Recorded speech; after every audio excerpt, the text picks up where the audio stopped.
Hello and welcome back to the Private Label Masters YouTube channel. Before we get into today's video, let's check out the sales. And here we are. Let's see if we can zoom in on this. The sales are at 1.3 million for the last 30 days, which is pretty crazy. Let me refresh this up here. I know a lot of people don't always believe that. All right, so 1.3 million for the last 30 days. And a lot of people also asking this question, so I'm gonna address that real quick. Tim, are you making any money on those sales? So let's go into my profit loss tool real quick. I'm gonna make a video on this profit loss tool also. Over $12,000 profit. All right, now what inspired me to make today's video is I was reading this book entitled Atomic Habits, Tiny Changes, Remarkable Results. And it goes in depth on, you guessed it, habits, okay? If you're interested in learning more about it, there's a link in the description. Check it out, it's a great book. All right, but inside of it, it had this one section on behavioral change and when it comes to your habits, okay? And it had this little diagram. Check it out here. All right, and you can see there it says outcomes on the outer layer, processes in the middle layer, and identity in the center. Now, if we look at the next page, it has another diagram. Now on this diagram, it shows an arrow going down, which is outcome based, where you kind of start at the outer side of the target and work inwards. And then you have the bottom one, which is identity-based habits, which is like have to do with changing your identity or your view of yourself and the habits that will come from that, as opposed to the other one, which is changing my habits and hoping to become another person. The large majority of people create habits based on a person they would like to become, okay? I want to be a very organized person. So what I'm going to do is I'm going to start making my bed every morning, and before I leave my desk, I'm going to make sure all the pins are put back, the monitor's closed, computer's off, anything else on my desk is put away. And eventually I hope to become an organized person. Now, a person who creates habits based on their identity, they say something different. They're like, you know what? I am an organized person, and what are the habits that follow from being an organized person? And they think about that all the time, and thus their habits are formed based upon their identity or how they view themselves. Now, a lot of us have deeply entrenched views of ourselves that may take some work to start viewing ourselves a different way, to create habits that will fall in line with that. But let me read you an excerpt out of this book, all right? It says, imagine two people resisting a cigarette. When offered a smoke, the first person says, no thanks, I'm trying to quit. It sounds like a reasonable response, but this person still believes they're a smoker who is trying to be something else. They are hoping their behavior will change while carrying around the same beliefs. Now the second person declines by saying, no thanks, I'm not a smoker. It's a small difference, but this statement signals a shift in identity. Smoking was a part of their former life, not their current one. They no longer identify as someone who smokes. And thus, they're making decisions based upon that. Now, in the middle of those two, right, which was outcome and also identity, is processes. And it's kind of interesting. I'll just touch on that real quick. To have really strong habits in one direction or the other, right? You want to have processes that set up those habits to be default, okay? Now, what if we were to apply this to Amazon? And I'm going to apply it kind of a different way, right? Remember, we are working our way from our identity, right? The beginning of that target outward, okay?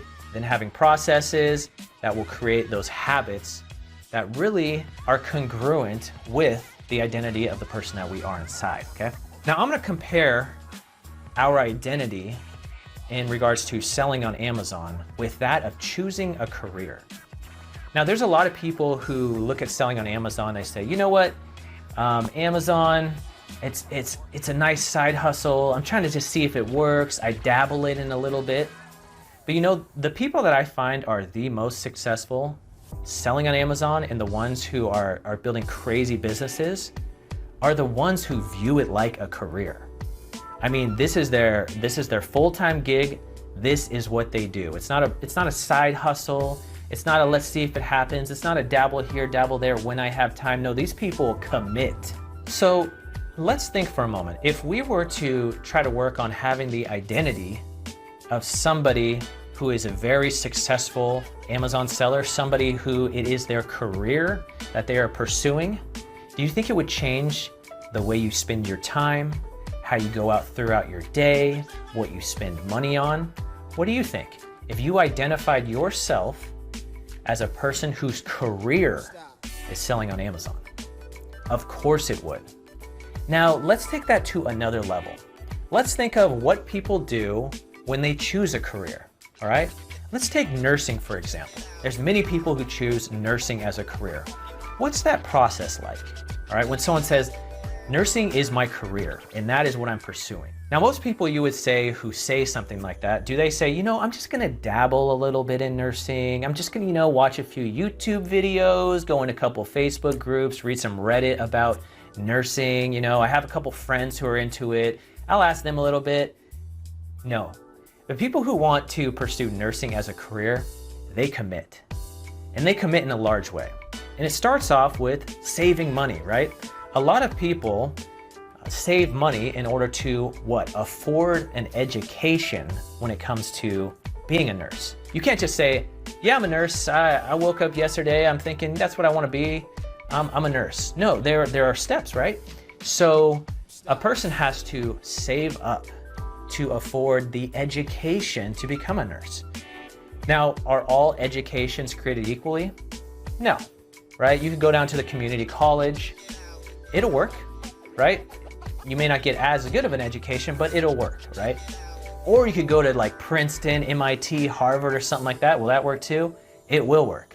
It's gonna cost you a little bit more, but you'll probably get a better education from it, and you'll get a better job because of it. Now, let's say you're going to school to become a nurse. And let's say you don't have a rich parent or grandparents who left you an inheritance for your school.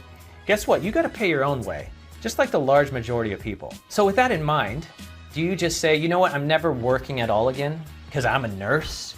That's what I'm pursuing as my career. I don't have any other types of jobs. No, you know what you say? You say, hey, I gotta pay for this education. So even though I'm pursuing this, I'm also gonna have another job. But would you, like, let's say you have this other job, would you view nursing as your primary focus or this other job? Would you say, oh, nursing is the thing I doubt? No. The other job just supports your nursing career until that takes over, okay? Now you graduate from nursing school and it's time to start practicing. It's time to start applying what you've learned. And as you are a nurse and you're in the field, there's a lot that comes up that you were not prepared for and you did not study for, because there are a tremendous amount of situations that happen. But every single time you come into a new situation, maybe it's scary, maybe it's life and death type feeling. Maybe you're dealing with people in a very high emotional state. Maybe you're having to deal with people who just face some tragedy. You've never been in situations like this. It's really nerve-wracking. But as you continue to practice in this field, guess what? You become more experienced, more skilled in this craft. And yes, nursing is a craft. There are some who could say like, oh yeah, you know, this is what I do. I just, you know, listen here, take some temperatures there, clock in, clock out. But there are some nurses that it is really a craft. It's about almost like being Sherlock Holmes and being able to decipher what's this and what's that and how can I help this person, what's a good bedside manner, all these different skills you learn over time. And eventually you master this craft. And now you're getting raises because you are extremely skilled in this. Now you can apply for even higher positions as maybe a more skilled or qualified nurse, and your pay increases with it, right? Are you still dabbling over here in that regular job? No way. You are fully committed here and you went through that process. Now we identify ourselves with someone who is pursuing Amazon as a career. Let's note some of the parallels in what we would probably do if we really view this as a career. Would you save money? Absolutely, right? You're not gonna frivolously waste money over here, over there. Why? Because you need money. You need money for inventory, but even before inventory, you need money for an education, right? And not all education when it comes to Amazon is created equally, right? You can just go on YouTube, watch a couple videos, you can go to Facebook group, ask a bunch of people who you have no clue who they are, their credibility, or you can get some type of education, maybe a training or maybe a course. Now there are courses that are all sorts of costs, right? And just how there's like community college and then there's like Harvard, I would probably put the private label master's course in the Harvard section. And while you're going through this training, right, are you saying, oh, you know what, I'm just gonna dabble in this Amazon thing? No, you're like, this is what I am. I am an Amazon seller. I'm downloading this information because I'm gonna be pursuing this and I'm gonna be doing this for many years to come. I'm going to grow a business. I am my own startup. That's what I'm a part of. And that is how you should feel. You're saving money, right? Because you know you have inventory to place and you know you need a good education. But now after you pass your education, maybe you've gone through an entire training course, the private label master's course or whichever one, now it's time to apply it. Put it into practice and guess what? You're scared, you're nervous, you're like that nurse. Man, I don't know, some of these feel like life and death situations, Tim. I don't know if I'm ready for it. Then you look around, you notice, you know what?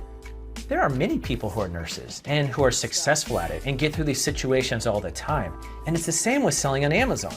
There are many people who sell on Amazon and do great, and others who have been through these situations. Almost no situation that you would face in a nursing situation or inside of Amazon is something new, right? So what do? You continue to get better. You add these different skill sets into your wheelhouse until now you have started to master the craft. And just like as a nurse, where you can then start to apply for higher positions, you too, when it comes to your career as an Amazon seller, can start to scale, can start to grow, can start new Amazon businesses, can start to hire for your Amazon business to have that running. And now you can pursue even different or bigger business ideas within your Amazon business. You see how viewing Amazon as your career, as your identity as your career, can change perhaps the processes and also the habits that you start to make? No longer you're saying, you know, I'm just gonna see this and see if it works. I'm just gonna try one product. You're saying, you know what? I'm gonna try 5 products. And if they don't work, it's okay. I'm gaining knowledge because this is my career and eventually I'm gonna hit that one that works. I'm gonna get the very best education possibly. I'm not gonna waste money. I'm not just gonna quit my job and just do only Amazon if I don't have the funds because I'm an Amazon seller. No. I'm gonna use that funds just how I used it to pay for my college tuition as a nurse, and it really lays the foundation to eventually, when Amazon starts producing enough income, you can quit those other jobs and that's your full-time gig. So think to yourself, do I view Amazon as a side hustle? Do I just dabble in it? Am I saying, you know, I'm gonna try one product and see what happens? Or am I committed? Am I like that student who says, I'm gonna be a nurse. I'm going to nursing school. I am pursuing this as a career and I am committed. And then they make the decisions based on that, right? Even the people who party all the time, guess what? When it comes to test time, what are they doing? They have their head in the book and they make sure they get the work done. You gotta have the same idea when it comes to being an Amazon seller. Are you pursuing it as a career? The people who kill it on Amazon, they view it as a career. That is their job. They don't say like, oh, I'm just an entrepreneur. I do a little bit of this, a little bit of this. No, these guys, the killers out there, the whales, the sharks, they are Amazon sellers. That is their career and that is what they pursue. Now careers change, right? You could be a nurse for a long time. You could save money and say, you know what? I'm gonna invest in real estate or something like that. I'm gonna no longer be a practicing nurse, or maybe I'll consult as a nurse, but I'm not gonna be in the day-to-day operations. Well, the same thing can happen with Amazon. You know, you could pursue it hard. 3, 5 years, 10 years, sell your business and get into something else. But the key is really trying to follow identifying yourself as an Amazon seller, someone who is committed to this, someone who views it just as committed as that student who would be going to nursing school. And by doing that, you will be saving your money. You will be making good decisions and habits that based on that. If you have a failed product, you don't care. It's just a learning part of getting there, all right? You will get the best education possible or whatever you can afford, and then you will apply it. And although scary situations come up, it doesn't matter. You realize everyone goes through these scary situations. You add it to your wheelhouse, you become skilled in the craft, all right? So my advice to you guys, don't view Amazon as this little thing you dabble in. View it as your career. And if you make that change in your mind, that switch, you will see a tremendous impact on your decisions and your habits on a day-to-day basis, a week-to-week basis, a month-to-month basis, on a yearly basis. And your business will grow from it. We have students in my training. I have this one student, all right? This guy is a machine. This guy says, Tim, I've been at this for 1.5 years. I took some other course, I followed it, and it got my account banned. But you know what? This business model works, and I am going to make it. This is what I'm doing, okay? I have 2 other jobs that I work to save up money for this, and I don't care if I have 5 failed products, I'm gonna hit one, and this is what I'm gonna do because I see too many people making a success of this. And guess what? He got his first product, and it is selling. He's making a couple $1,000s a month because of it. It took him a little time, but he had that identity within himself to say, like, this is what I'm doing, this is who I am, and he's making decisions and habits based on that. Make sure to subscribe to the channel, and I'll see you guys in the next one.